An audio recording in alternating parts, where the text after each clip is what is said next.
காட்சிதான் கொடுக்கிறது. எத்தனை பிறவி தவமோ கண்ணு முன்ன நடக்கிறது. கரையில காரும் இல்ல கனவுல மிதக்கிறது. மழையில மண்ணின் வாசம் மயங்கி போய் கிடக்கிறது. வேண்டுன சாமி எல்லாம் வரமா தந்த தொடனிதான். வணக்கம் சொந்தங்களே, எல்லோரும் எப்படி இருக்கீங்க? Welcome to our channel. இன்றைக்கி எங்கே இருக்கோன்னா கோவில் ஃபெஸ்டிவலுக்காக வந்திருக்கோம். ரொம்ப வருஷம் ஆச்சு இந்த கோவிலுக்கு வந்து ஆல்மோஸ்ட் 2 years ஆச்சு. சரி, இந்த டைம் போகலாம் அப்படின்ட்டு வந்தோம். இங்கே வந்து ஃப்ரெண்ட்ஸ் எல்லாம் பார்ப்பேன் அப்படின்னு ரொம்பவே ஆசையாக இருந்தேன். என்னோடய ஸ்கூல் ஃப்ரெண்ட்ஸ் எல்லாரையுமே இங்கே மோஸ்ட்லி மீட் பண்ணலாம், நிறைய பேர் வருவாங்க பார்க்கலாம் அப்படின்னு ரொம்பவே ஆசையாக இருந்தேன். அதில் ஒரு சிலர் பார்த்தேன், பர்டிகுலராக ஒன் பீப்புள் சீரியஸாக வந்து இவ்வளோ மாதம் இவ்வளோ நாள் கழித்து பார்க்குறாங்க அப்படின்னா அவங்க நம்மக்கிட்ட எப்படி இருக்க அப்படின்ற ஒரு கான்வர்சேஷனில் தான் ஆரம்பிக்கணும்.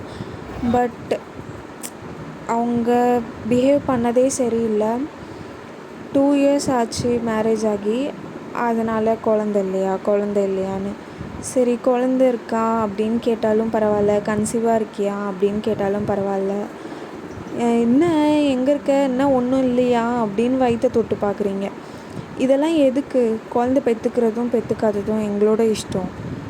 இப்படி தான் வந்து மற்றவங்கள கஷ்டப்படுத்துவீங்களா? கன்சீவாக இருக்கியா அப்படின்னு கேட்குறது எப்படி இருக்குது?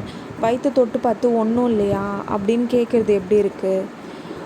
நான் நிறைய டைம் பார்த்துட்டேன். கூட ஒர்க் பண்ணுறவங்களுமே சரி, ஆஃபீஸ்லேயுமே அதே மாதிரி தான் பண்ணாங்க. அது நமக்கு இப்போ நான் ப்ரெக்னெண்ட்டாக இருக்கேன் இல்லை, அதை நான் வந்து நெக்ஸ்ட் வீடியோவில் சொல்கிறேன். இப்போ வந்து அது எனக்கு எவ்வளோ கஷ்டமாக இருந்திருக்கும். இது மாதிரி தானே நிறைய பேர் கஷ்டப்படுவாங்க. அது என்ன வயிற்றை தொட்டு பார்க்குறீங்க? இந்த நிலமை உங்கள் வீட்டில் யாருக்காவது வந்துச்சுனாலும் நீங்கள் இந்த மாதிரி தான் பிஹேவ் பண்ணுவீங்களா?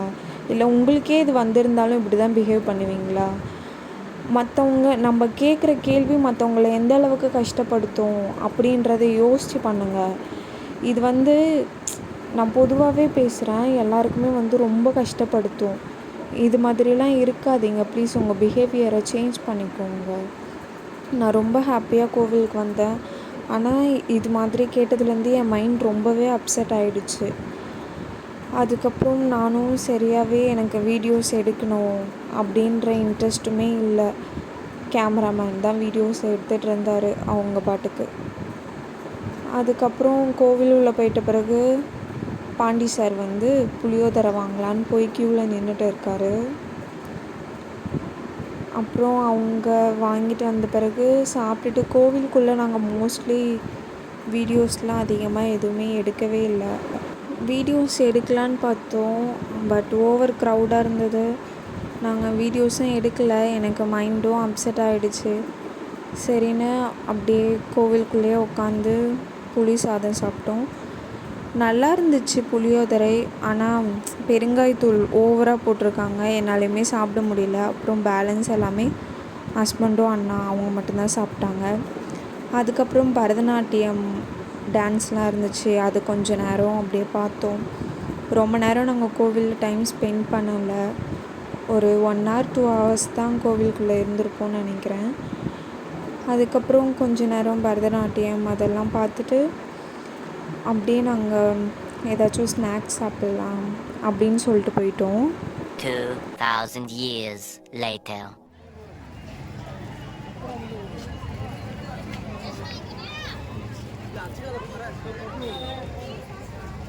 தள்ள வீடியோ எடுப்போம். அவங்க போடுறதெல்லாம் வீடியோ எடுக்கணும். சுகன்யா மூஞ்சி சிரிச்ச மாதிரி வச்சுக்க, வீடியோ எடுத்துட்டு இருக்க. அது எடிட்ல பாதி எடுத்துன்னு மட்டும் எடுத்துன்னு பாரு.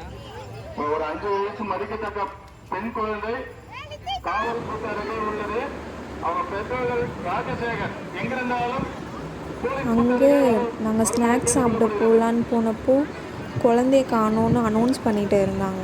குழந்தை வந்து போலீஸ் கேம்பஸ்குள்ளே இருக்குது.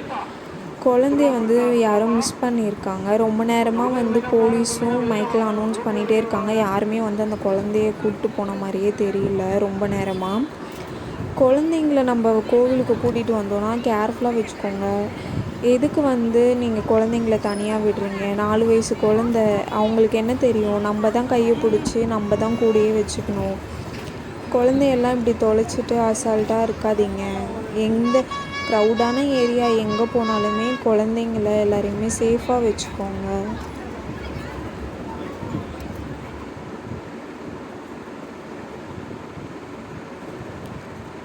அப்புறம் பானிபூரியெலாம் சாப்பிட்டுட்டு காலிஃப்ளவர் பக்கோடா சாப்பிட்லான்னு போனோம். டேஸ்ட் கொஞ்சம் சுமாராக தான் இருந்துச்சு, புளிப்பாக இருந்துச்சு. இதுக்காக 1/2 அன் ஹவர் வெயிட் பண்ணி வாங்கி சாப்பிட்டோம். நான் வேறு சூடாக வாயில் வச்சுக்கிட்டேன், அவசர கொடுக்க மாதிரி. எப்போ என்ன சாப்பிட்டாலும் சூடாக வாயில் வச்சுக்கிறேன்.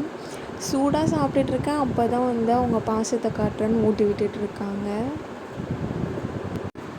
அப்புறம் பக்கோடாலாம் சாப்பிட்டுட்டு மருதாணி வைக்கலாம். இது பல வருஷம் ஆச்சு இது மாதிரிலாம் நான் வச்சு.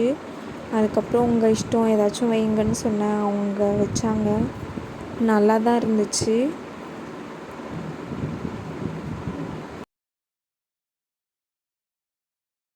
அதுக்கப்புறம் சரின்னு நாங்கள் கிளம்பலான்னு லாஸ்ட்டாக சமோசா வாங்கி, மினி சமோசா அது வாங்கி சாப்பிட்டுக்கிட்டே அப்படியே கிளம்பிட்டோம் நாங்களும். எனக்கும் ரொம்ப டயர்டாகிடுச்சு, அதனால கிளம்பலான்னு கிளம்பிட்டோம். அவ்வளோதான் சொந்தங்களே, இதோட இந்த vlog-ஐ ஃபினிஷ் பண்ணிக்கிறோம். இந்த வீடியோ பிடிச்சிருந்துச்சின்னா லைக் பண்ணுங்கள், ஷேர் பண்ணுங்கள், சப்ஸ்கிரைப் பண்ணுங்கள். நீங்கள் சப்ஸ்கிரைப் பண்ணிவிட்டு பார்த்தா தான் எங்களுக்கும் ஒரு மோட்டிவேஷனாக இருக்கும் வீடியோஸ் போடணுன்றதுக்கு. மறக்காமல் சப்ஸ்கிரைப் பண்ணிவிடுங்க, பெல் ஐக்கானும் கிளிக் பண்ணிவிடுங்க. அப்போ தான் நம்ம போடுற வீடியோஸ் எல்லாமே உங்களுக்கு நோட்டிஃபிகேஷன் வரும். எந்த மாதிரியான கப்புள்ஸ் ரிலேட்டடான வீடியோஸ் பண்ணலாம் அப்படின்றத நீங்கள் கமெண்ட் பண்ணுங்கள். கண்டிப்பாக நாங்கள் பண்ணுவோம். தேங்க்யூ.